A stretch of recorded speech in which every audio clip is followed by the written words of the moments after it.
Hey Star Trek fans, Dan Gunther here. I've just finished watching the fall finale for Star Trek Discovery, Into the Forest I Go, and boy do I have a lot of thoughts about that.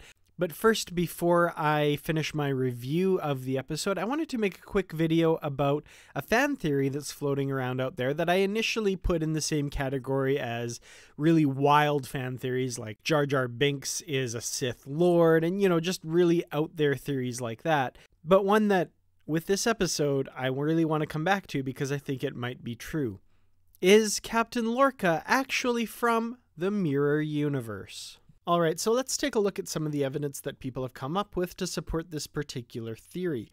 First, in the episode Choose Your Pain, we learn a little bit about Lorca's backstory. He was the captain of the USS Buran, a ship that was lost with all hands except for Lorca.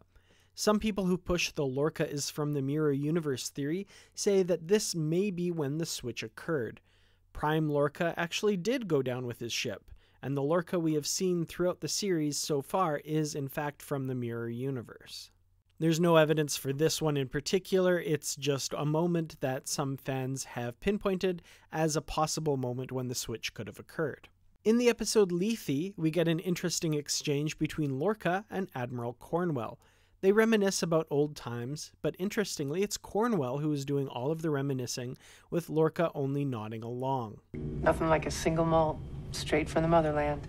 I still think about the bottle we killed that night. We went to see the Perseids meteor shower.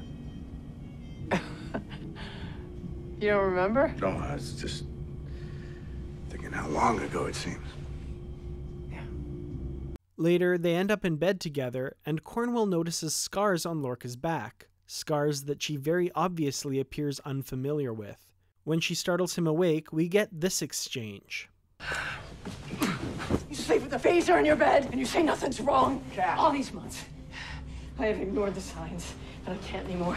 The truth is, you are not the man I used to know. Of course I am. And I'm not like the rest of them at Starfleet, blinded by your victories. You lied on those psych evaluations, and you did it so brilliantly, you fooled everyone.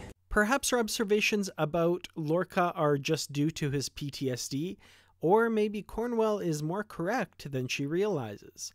We also get this shot at the end of the episode, rife with symbolism of course, but we get Lorca looking at a mirror reflection of himself, and we see also that he carries around a phaser, which would be not out of character for a character from the Mirror Universe, but could also just be due to his PTSD. Next, in the episode Magic to Make the Sanest Man Go Mad, we see that Lorca is very unconcerned with the exploration aspects of command. He couldn't care less about saving the Gormagander, which may just be who he is as a person.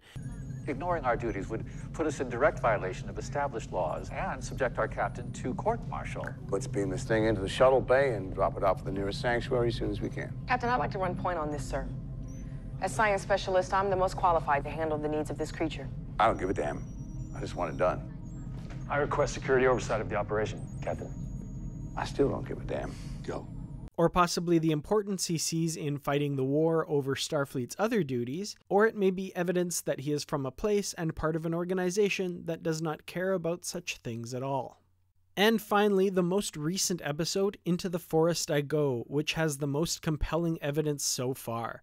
In this episode, at the very end, Stamets agrees to make one last spore jump to get Discovery to Starbase 46. Earlier in the episode, Lorca had told Stamets that the information gathered by using the drive had given clues to doorways into different universes. Just before the final jump is initiated, Lorca inputs a command into his computer, supposedly setting the coordinates for the jump. However, if we freeze frame that shot, we can see that the override he enters has the destination as unknown.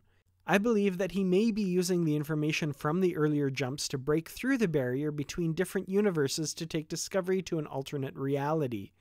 Just before they jump, Lorca says,